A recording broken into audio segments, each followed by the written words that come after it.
Começa agora o programa que vai fazer você buscar o judiciário brasileiro. Quanto é? Quanto é? Fala pessoal, sejam muito bem-vindos a mais um programa Quanto é? Quanto é? O programa que vai fazer você conhecer o valor das indenizações no Poder Judiciário Brasileiro. Todos os casos trazidos por mim aqui são casos verídicos e isto não é um programa de humor. Você deve ter ouvido falar a respeito do caso Nicolas Gaspar, uma criança de 2 anos que desapareceu em Santa Catarina e foi encontrado na última segunda-feira, dia 8/5, em São Paulo. A polícia acredita que tanto o bebê quanto a família, a mãe dele, Natália Gaspar, tenham sido vítimas de tráfico humano. O caso ainda precisa ser apurado pela polícia. Interessante é que quando a polícia abordou os sequestradores da criança, o homem e a mulher, que disseram não ser um casal, apenas conhecidos, informaram que receberam a criança como uma doação da mãe e estavam indo no fórum, naquele momento, para poder realizar o registro. Interessante. Vamos aguardar os próximos capítulos. Fato é que esse caso me motivou a trazer uma situação para o programa deste final de semana. Imagina comigo a seguinte situação. A mãe dá entrada no hospital, fica internada para fins de ter um parto, como toda mãe sonha em ter. Durante a internação, a mãe começa a ser assistida por uma mulher muito carinhosa, muito prestativa, que se identifica como acompanhante de uma outra pessoa que também iria dar à luz a uma criança. A mulher muito voluntariosa, acompanha a mulher, conversa, pergunta sobre o bebê, sobre o nome do bebê, o sexo, como a mulher está se sentindo, etc. Ok, o parto vem a acontecer. No retorno, e aqui só para poder contextualizar, tudo isso aconteceu dia 25 de novembro de 2014, no estado da Paraíba. Alô, Paraíba! Aconteceu aí, tá? Ela tem a criança, volta, né, para internação, volta para o quarto, e após o parto, ela teve alta médica dia 27 do mesmo mês. Ela deu entrada no hospital dia 25, dia 27 teve alta. Durante o banho, se preparando para sair do hospital, a bebê ficou sob os cuidados de quem? Dessa senhora, muito prestativa, que se disse acompanhante de uma outra pessoa que também estava no mesmo hospital. Acontece que essa senhora muito prestativa, aproveitando-se do momento, raptou a criança. Imediatamente, quando a mãe se deu conta de que a bebê recém-nascida havia sumido, ela ligou para a mãe e a mãe, a avó da bebê que foi raptada, entrou em contato com a polícia e com as rádios locais, o que permitiu que a criança fosse recuperada logo após, por meio de informações de um taxista que transportou a suspeita. O que aconteceu a partir daí? A mãe, que se chama Maria da Conceição Batista de Oliveira, divulga o nome porque o processo ele não é sigiloso nesse caso, processou o estado da Paraíba, até porque ela teve a bebê no Hospital Regional de Guarabira, cuja administração é estadual. Então ela processou o estado da Paraíba, buscando aí uma indenização por danos morais. E de fato, o hospital foi condenado. E aqui nós chegamos ao ponto alto do nosso programa, porque eu quero saber de você quanto é o valor da indenização nesse tipo de caso. Opção A, R$250 mil. Opção B, R$500 mil. Opção C, R$10 mil. Opção D, R$25 mil. E aqui eu vou dar um tempo para você poder optar, escolher a sua opção. E eu vou começar a entrar, logicamente, você já sabe, nos fundamentos da decisão. Houve condenação em primeiro grau, a Fazenda Estadual quis recorrer e essa decisão ela é extraída de um acórdão, que eu vou ler aqui, é extraído do acórdão do Tribunal de Justiça da Paraíba. O desembargador, gente, vocês já estão vendo a decisão, falou a respeito do processo se tratar de uma indenização por danos morais, disse inclusive que o Hospital Regional de Guarabira era monitorado, né, pela rede estadual de saúde e teria o dever de cuidar da integridade física e segurança dos pacientes.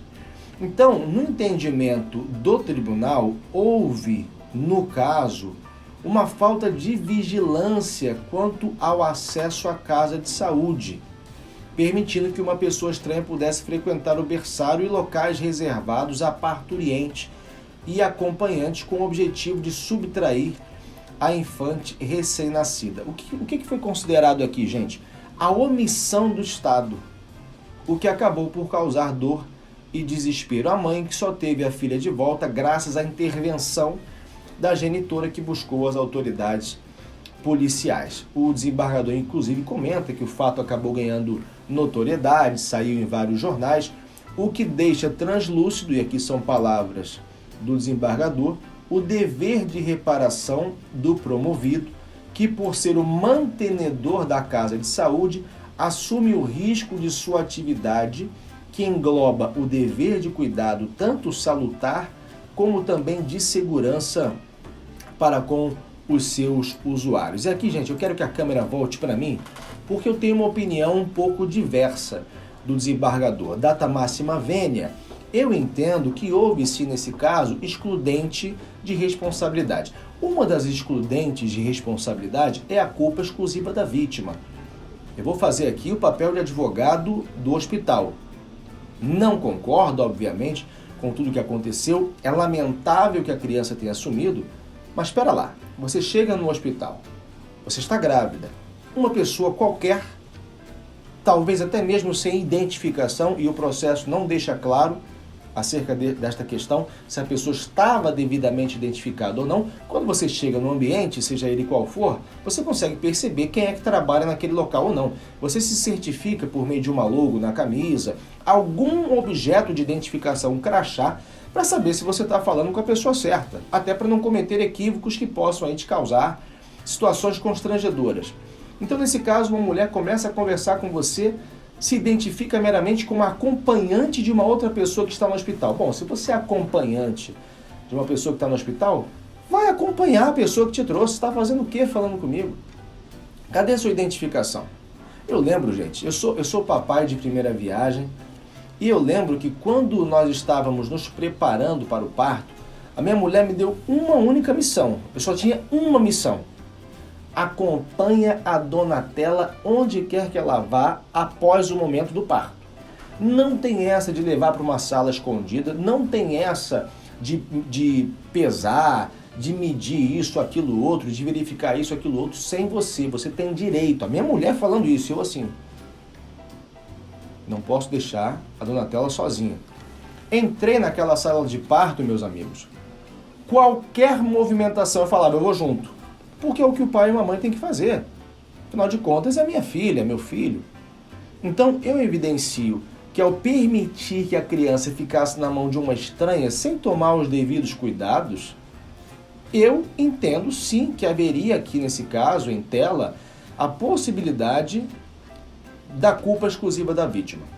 A gente poderia entrar em uma outra questão que é, bom, não haveria tal possibilidade de sequestro se essa pessoa estranha não tivesse adentrado na sala de parto ou no local específico para as mamães grávidas. Talvez seja esse o entendimento predominante aqui nesse caso específico. Mas eu quero deixar claro que sim, poderia existir uma excludente. O que na visão do julgador não houve. Excludente de ilicitude, gente, pode ser culpa exclusiva da vítima, culpa de terceiro, fato fortuito, força maior, legítima defesa, enfim, são algumas das possibilidades que você encontra lá na Lei 10.406, que é o Código Civil, artigo 188, artigo 393, artigo 930, parágrafo único. Você vai encontrar alguns artigos que falam sobre isso. Se você tiver curiosidade, é só você ir lá. Bom, voltando para a decisão.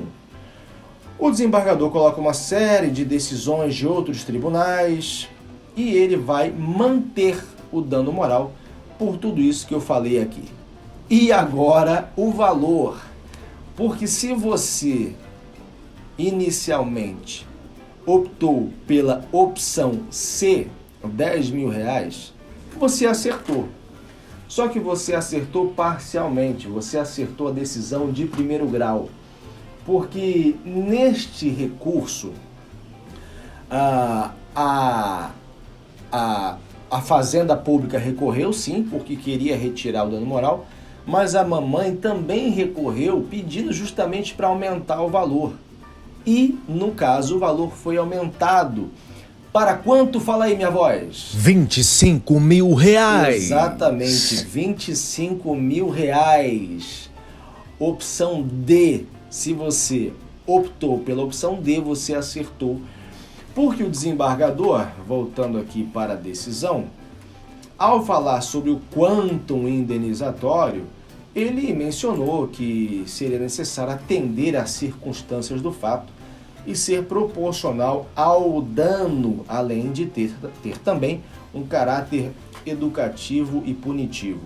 Então ele considerou que, de acordo com as variáveis, além da situação fática, R$10.000 não se mostraria proporcional. E aí ele majorou o valor para R$25.000, no entendimento dele, seria o montante que melhor translucida a reparação almejada pela mamãe da criança, que graças a Deus conseguiu recuperar a filha. Então o valor aí é de R$25.000, gente. Bom, esse foi mais um programa Quanto é. Agradeço a você que ficou comigo até aqui. Eu vejo você numa próxima oportunidade. Para você que não me conhece, eu sou Ian Santos, advogado. Conte sempre comigo. Até a próxima.